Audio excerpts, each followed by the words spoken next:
Alright guys, that was a vicious manga. I guess I should start off by just saying that was a really good manga. Some of the mangas lately have not been as good as that one right there was. If you don't know, I'm talking about manga 463, as the title says. The manga was just delicious. Um, it had me rolling, I guess as soon as it came on.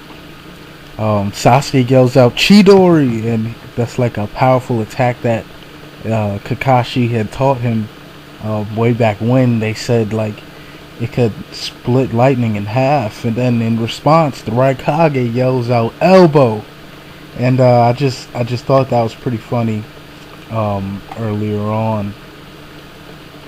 Speaking of Kakashi, as the Raikage said, that's Kakashi's technique, and I'm just glad that he recognized that that was Kakashi's technique. That says a lot for the fame that Kakashi has reached, as I hope he tries to take back the empire of Konoha from Danzo pretty soon, unless Tsunade recovers. Either way, there's been some very interesting turns of events in the manga. But I'm going to try and focus on 463 right now. Besides the first couple of pages, what was really interesting was the Riger Bomb, which was quite similar to Sasuke kind of slamming Naruto off of the Valley of the End. I don't know if anybody else um, kind of caught that. I don't know if that's like a significant thing or anything, but I thought it was pretty cool. Either way, the Riger Bomb was like an incredible jutsu, and in terms of physical jutsu, taijutsu, it looks like it was one of the strongest. It just completely knocked Sasuke out of the game. Made that huge crater. One thing that was very interesting, very interesting, was the fact that Sasuke survived that attack using Susano. Um, I don't know. Maybe I overlooked something. Uh, I have no idea that Sasuke had Susanoo in him. Most likely. Of course, it's another technique that Sasuke had instilled into Sasuke in order to protect him from Madara, or whether he had even seen this attack as he planned Sasuke's future of one day becoming a hero. Um, Either way, he has Susanoo, and he used it. And I was kind of upset at that. There's a number of reasons as to why I was upset at it. But one thing for certain is Susanoo is completely overpowered. Not so much this time when Sasuke used it, but as we saw during Sasuke versus Itachi, it was completely impenetrable. Um, it's a technique that was pretty random. It was a pretty random addition, in my opinion, to the manga when I first saw it. I kind of questioned Kishimoto's choice of adding that technique, and also it's something that I was hoping would be particular to Itachi, um, same as Amaterasu, but I've come to accept that that's the technique of Sasuke.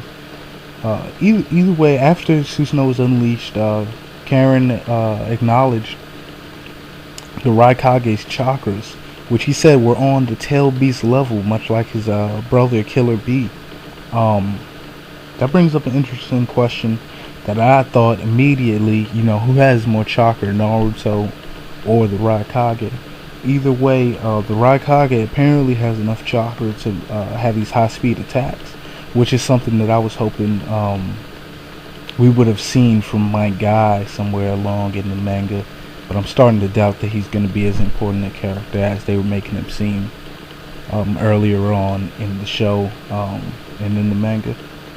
Um, the fight kind of continues on after the point in which Sasuke tries to use Amaterasu on the Raikage, and the Raikage uses Shinsu no Jutsu, a technique that Shisui prided himself on, a technique that Salamander Hanzo escaped from pain with, a technique that Sasuke is very adept at, a technique that happens in Bleach. I don't know if you guys see Bleach, but I think it's called like the Flash Step in Bleach, and The Raikage, perfect timing with his Shinsen. The one thing that I was very upset at when he had originally used Shinsen no Jutsu to counter the Amaterasu was not the fact that he was able to counter Amaterasu, but the fact that he knew what Amaterasu was, and he knew what the Mangekyo Sharingan was, and he was saving up, he was building up all his chakra, and even his subordinates knew.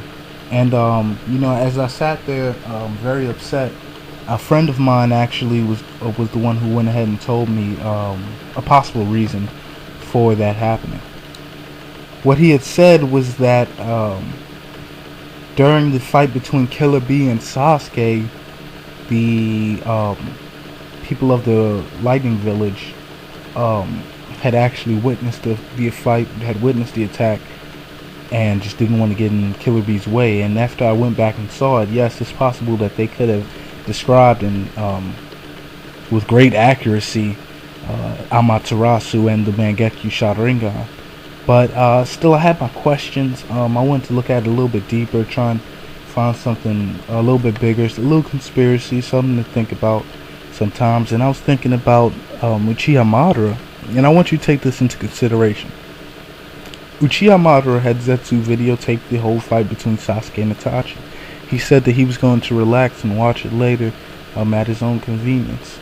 So now that we know that Zetsu has the power to record fights, I was thinking that it was quite possible that Madara could have released this information somehow, or released the actual fight, because Itachi was not in the fight with the Eight Tails between Sasuke and I forget, his name slipped my mind, but the Raikage's subordinate distinctly said that Sasuke's Amaterasu is stronger than Itachi's.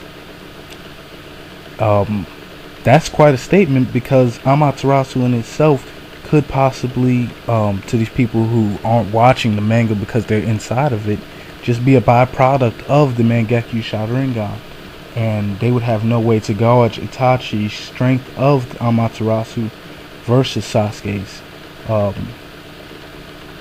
Never mind the fact that they would have no way of knowing that Itachi gave it to Sasuke. If you have some additional information about that, I'd love to hear it in the comments. Besides that, the Amaterasu shield, perfect use of Sasuke's Mangekyo Sharingan, which controls it. The Raikage gave up his left arm, even though I think it's kind of strange that he was able to get through Susano itself. I'm glad that there was some kind of consequence in doing that. Besides that, there was a talk between Madara and Naruto that was very interesting. Madara had said that he wanted, or he was going to make Sasuke fight Naruto, and I was kind of wondering how that was going to happen anyway. I had thought originally that Naruto was going to leave the village with Pain, and that would somehow create some conflict between Akatsuki and Pain. But now we're starting to see how Sasuke is going to go ahead and get back involved with Naruto. One of the interesting topics that I want to touch up on, even though we don't know too much, Madara says that he wants to become complete, and he also states that he'll have a deeper conversation in a more effective place. That's interesting stuff. That gives me some hope for some of the future mangas. I want to see some more of that with Uchiha Madara. And one of the things that I want to just put out there, open for discussion, of course, as usual. Madara wants to become complete. We've seen Shisui of the Mirage, as he's called, I believe, in the manga. We've seen half of Shisui in Danzo. We don't know where the other half is particularly. We know that Uchiha Madara's chakra, at least his spirit, survived after the attack. I'm wondering if Uchiha Madara is Shisui or somehow involved with Shisui, with his kind of split personality between Tobi and Uchiha Madara. And I'm just wondering how this whole thing is going to sort out, if becoming complete means joining up with Danzo. But yeah, thanks for listening. I'd love to hear some comments. I want to hear what you guys have to think about Manga 463, and subscribe. Hope to see you next time.